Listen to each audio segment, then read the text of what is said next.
Hey everyone, it's Keisha. Welcome to my YouTube. If you're new here, welcome. If you have been here for a while, welcome back. Today I want to talk about a topic that I feel is very relatable and pertinent to a lot of people. And I should mention that I'm speaking about this topic from a position of someone who lives and works in the United States of America.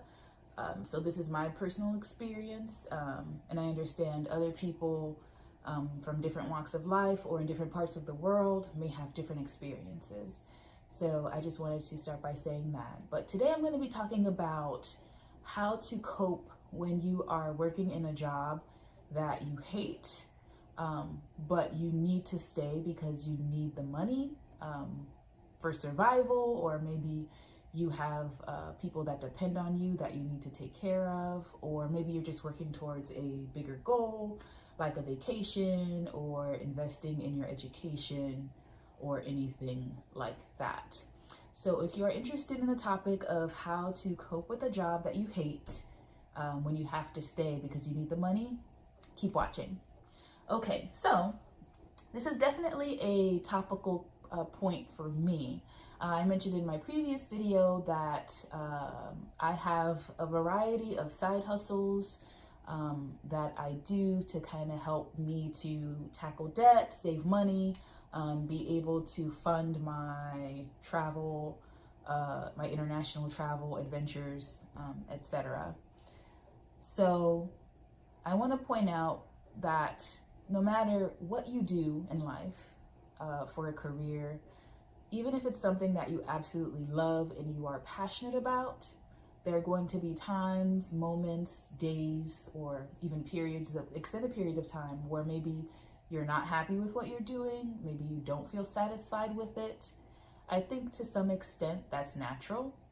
As human beings, we have a natural kind of ebb and flow to life where we have periods of time where we're feeling really positive about life, we're optimistic, we're confident, we feel fulfilled in different aspects of our lives, our careers, our relationships, etc., and things are going great. And then there's also the other side to that where maybe things don't feel that great for periods of time. Maybe we're feeling kind of low, our relationships aren't really going well, we're not happy in our careers, etc. So I want to point out, I think it's important to point out that to some extent that's completely normal. You're not necessarily going to feel like every single day at work is the best day of your life and oh my God, this is so exciting and I love all my coworkers and I love what I do, and it's not necessarily going to feel like that every day. So if you have periods of time like that at work where you're not feeling that great, it doesn't necessarily mean that you're in the wrong place or you're in the wrong line of work or career. It could just be that this is a phase of your life, or a phase of that particular week or month even, where things are kind of on the slower, not as positive side. Doesn't necessarily mean that you should quit in that moment.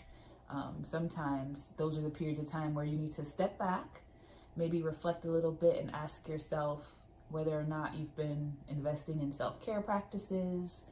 Are you doing things to release stress in a positive way? Have you been making time for fun and play?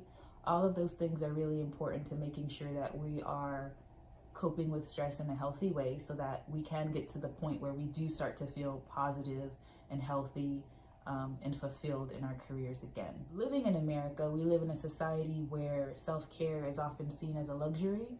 So doing things like maybe going to get a massage or pampering yourself in other ways, maybe getting your nails done, or maybe going to a yoga class. Sometimes things like that are seen as a luxury when really they are a necessity in order to maintain a healthy sense of self, and to make your mental and emotional well-being the priority that it should be. So I just want to validate that and say that it is not only okay to invest in yourself and in your self-care, but it's necessary. So it's important to check in with yourself maybe once a week or once a month and ask yourself what you have done that week or that month to kind of treat yourself or to practice self-care. And I want to note that self-care doesn't always involve spending money. Sometimes it could just be meditating, sitting in silence by yourself. It could be reading a book that you get from the library. It could be just talking with a friend. It could be taking a nap. It could be eating a nutritious meal. It could be drinking more water. Self-care comes in a variety of ways. And it's important that you're checking in with yourself and making sure that you're practicing good self-care in order to be able to, again, cope with the job where you may not necessarily feel the happiest doing it. Next point I want to make is if you're in a position where you feel like you're not fulfilled or you're not happy, it's really important to ask yourself whether you have done everything that you possibly can to improve that situation. So I'll use a personal example. I've had jobs where I have felt like my manager was aggressive, even emotionally abusive, condescending, not empathetic whatsoever, even when their staff were going through difficult times, etc., etc. In a situation like that, it is a natural and normal response to want to get as far away from that position as quickly as you can. I want to say that no one is deserving of any kind of abuse, and I don't care what the circumstances, even if you need the job very, very badly, or even if you feel like you made a mistake at some point in the job, no one is deserving of being abused, harassed, or bullied at work, okay? So I want to make that clear. I also want to say that we also have a personal responsibility to try to create our own positive environments in the workplace. We sometimes have needs that we expect to be met by other people, even if we've never communicated what those needs are. So if I have a manager that has a manager or a coworker that has a completely different style of communication than I do, I may take personal offense to the way that they approach certain topics of conversation. Whereas if I were to do the same thing to them, they would be fine with it. So sometimes it's just a matter of sitting one-on-one with your coworker or your manager and being willing to have an open conversation about what you need from them in that environment to be successful. Now, I will say that I think for the most part, people are pretty appreciative of you coming to them and wanting to have a conversation on how you can improve the workplace environment. I think most people appreciate that. There are, of course, exceptions to that rule. Some people are just very negative, very toxic, incapable of accepting any personal responsibility for how they are contributing to a negative, toxic environment. And so even if you try to have a conversation with them like that, it may not go very far.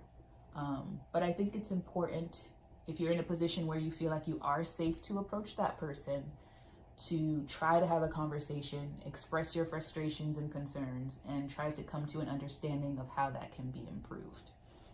Because I know for me personally, I've been in situations where I was like, forget this, I'm not going to talk to them about that. Like, look at the way that they're treating me. I'm not going to extend myself for someone who clearly doesn't care.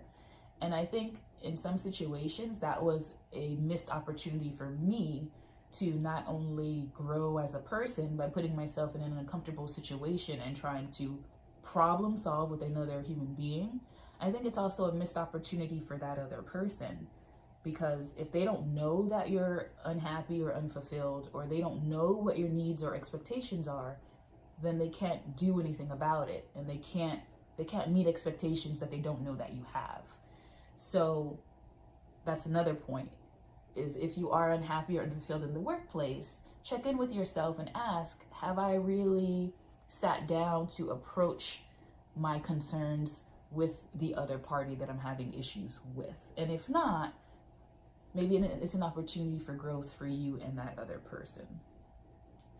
Another point I want to make is it's really important when you are in a position where you are stressed out or exhausted or, you know, not happy, that you remember what your why is. And your why is just basically the reason why you got into that job in the first place. What was your overall goal? Was it because you wanted to get out of debt? Was it because you wanted to be able to have some money in your savings account?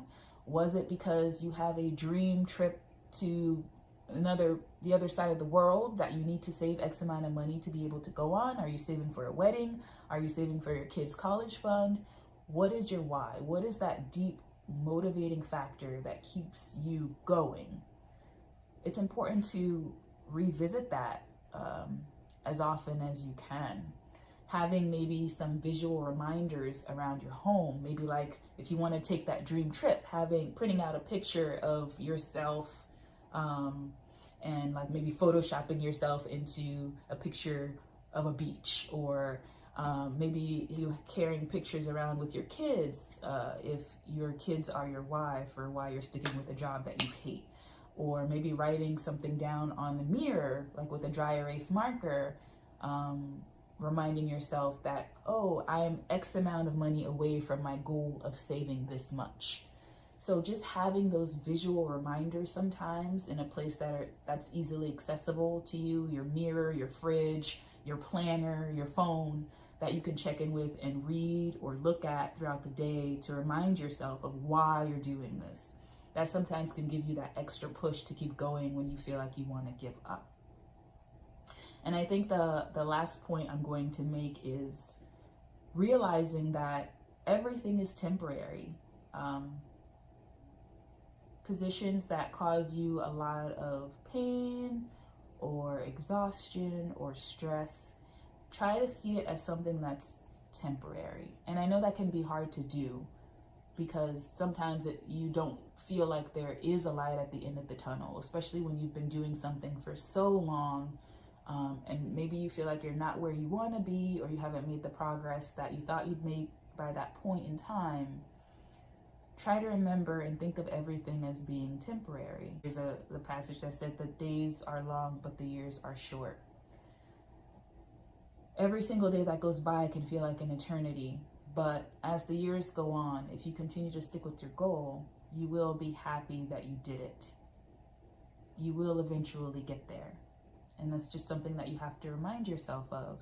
And it helps to have a positive community and support system that helps to remind you of that as well, whether that's an online community, whether those are close friends or family members, whether that's church, whatever it may be. Surrounding yourself with a positive community that's going to continue to encourage you and to help you remember that this is just a phase in your life. It will not last forever, and you will eventually get there. Can help. So that is all I have for now. Thank you so much for watching. Have you ever had a situation where you've been at a job that you absolutely hate, but you felt like you couldn't leave because you needed the money? If so, what did you do to cope? Are you still in that job now? Have you moved on? Please share in the comments below.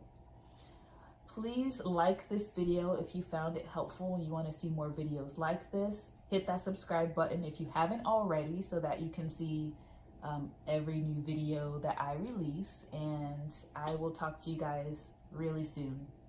Take care. Bye.